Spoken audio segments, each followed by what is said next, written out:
आज आहे नागपंचमी आणि श्रावणातला पहिला सोमवारही म्हणजेच हरी आणि हर या दोन्हीची पूजा. असं म्हटलं चाललं आहे की हा असा योग खूप वर्षांनी येतो. म्हणजेच ज्या दिवशी आपण पंचमीची पूजा करतो त्याच दिवशी सोमवार येणं म्हणजेच हरी आणि हर या दोन्हीची पूजा. तसं पाहिलं तर प्रत्येक सणामागं काहीतरी उद्देश दडलेला असतो आणि या सणामागं बी एक सापाची कृतज्ञता म्हणजेच शेतकरी मित्र जो आहे या सापाला जे म्हटलं जातं आहे त्यांची पूजा करणे म्हणजेच वारुळाला जाणे. तसं पाहिलं तर वारुळ हे मुंग्यांनीही बनवलेलं असतं आणि त्याच्यामध्ये साप असतो असं एक म्हणतात, म्हणून आपण त्या वारुळाचीच पूजा करतो. अगदी प्रत्यक्ष सापाची किंवा नागदेवतेची कुणी पूजा जाऊन करत नाही.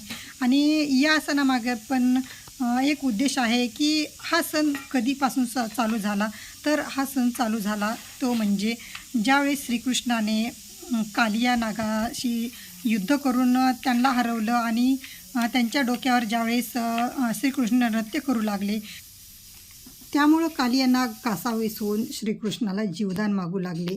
आणि जो काही त्यांच्यामुळं व्रजवासियांना त्रास झाला आहे आणि जे पाण्यामध्ये त्यांनी विष कालवलं होतं, पाणी पिण्यायोग्य ठेवलं नव्हतं आणि ते सगळं विष त्यांनी प्राशन केलं आणि यमुनेचं पाणी लोकांना पिण्यायोग्य करून दिलं आणि त्या ठिकाणाहून जाण्याचा वचनही दिलं.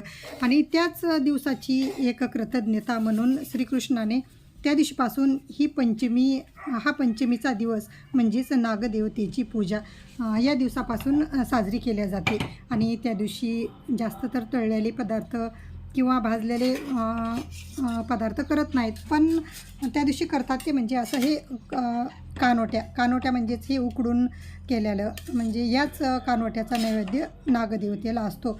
आणि दूधही या ठिकाणी नेलं जातं. म्हणजेच तसं तर काही नाग दूध पितच नाही, पण आपण नागाला दूध पाजत नाहीत, पण त्या ठिकाणी आपण वारुळाला दूध नेतो आणि त्या वारुळामध्ये दूध टाकतो. तसं पाहिलं तर साप दूध पितही नाही. त्याच्यानंतर मग माझी सुरुवात झाली ती म्हणजे वारुळाला जाण्याची. आणि वारुळाला जायचं, त्या ठिकाणी जो काय आपण नैवेद्य केला आहे तो नैवेद्य दाखवायचा, दूध वारुळालाच त्याच ठिकाणी टाकायचं आणि त्याच्यानंतर आपली घरातली पूजा, महादेवाची पूजा आणि अशाच पद्धतीनं ही सगळी काही आज पंचमीची पूजा झाली. आणि काही सण असे असतात की बायकांना त्या सणाचं थोडंसं एक आनंदाचं वातावरण असतं की आज हा सण आहे तर आपण या सणांना हे करूया ते करूया असं काही बायकांनी ठरवलेलं असतं. आणि आज तर बायकांचा आवडता काही खेळ असते ते म्हणजे भुलई.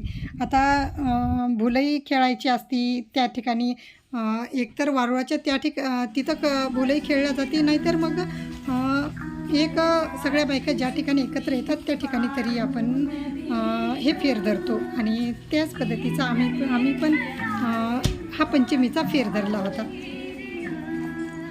आता प्रत्येक जणीला काही जुने गाणे येत नाही, त्यामुळं आम्ही असं साऊंड बॉक्सवरती गाणे लावून आम्ही फेर धरला होता.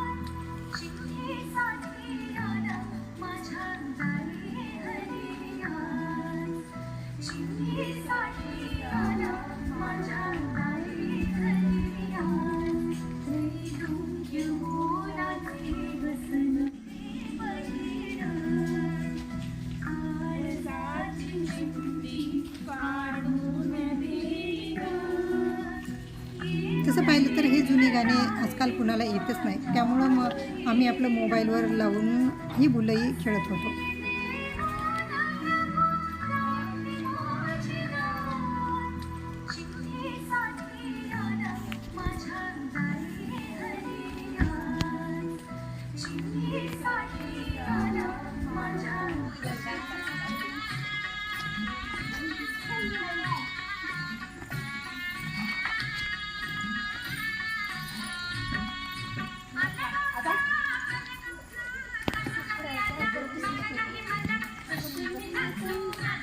सगळं एकत्र आलं म्हणलं की सगळ्यांनी आपापलं सादरीकरण करायचं.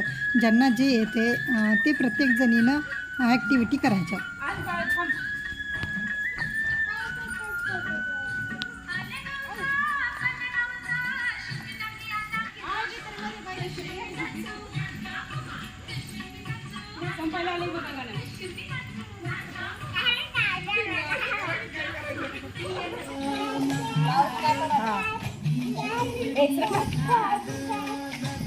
आणि या ठिकाणी आमची ही फुगडीची तयारी आहे.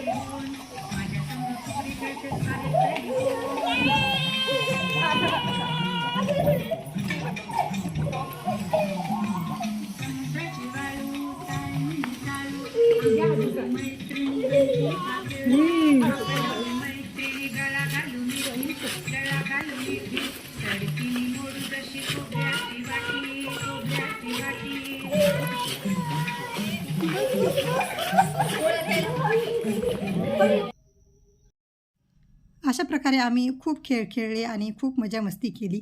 चला, व्हिडिओ आवडला तर लाईक करा, चॅनलला सबस्क्राईब केलं नसेल तर सबस्क्राईब करा आणि तुम्ही काय खेळ खेळले ते कमेंट